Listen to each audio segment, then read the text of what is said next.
So where does a publisher sit in the conversation? Like, if I'm a premium publisher, so we work with a lot of them, the enterprise publishers have their own supply, they have their own sales teams, and they have their own direct sales teams. They're almost absent in the curation conversation, right? But they can maybe package their own and operated inventory, but it's not going to have the scale that a curator would have because you're packaging the open web. In your mind, where does a publisher sit in this conversation? And do they have to be a part of this? How can they participate? Yeah, so obviously they don't have to be. That's up to them. I think it's certainly worth them at least understanding what's happening with their supply. You know, I say this coming from monetizing Microsoft for 10 years and, you know, having a close eye on everything that's going on to make sure we're driving up the revenue. It wasn't all about having agency engagements. It was like, what are the buttons that we can press to up our CPMs overall? So I think definitely understanding the space is really important. Understanding the people who are buying, the curators that are transacting on your supply,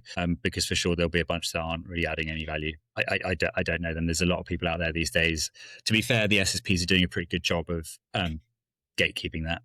From what I can tell, they're not interested in people just coming in and ultimately the SSPs care about their publishers and the rates their publishers get. So they will probably jump on people who are a bit shonky and not really adding any value to the supply chain.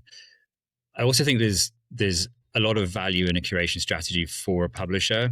It won't appeal to all publishers, and different types of publishers will be able to get more out of it than others. In the very least, I think enabling the supply and all the value of the supply to be visible in programmatic and to be transacted upon. We had that debate for years at Microsoft, and finally we sort of said, well, let's just run a test for a couple of days, and the revenue went up dramatically because people they could immediately put more value on the impressions they were seeing.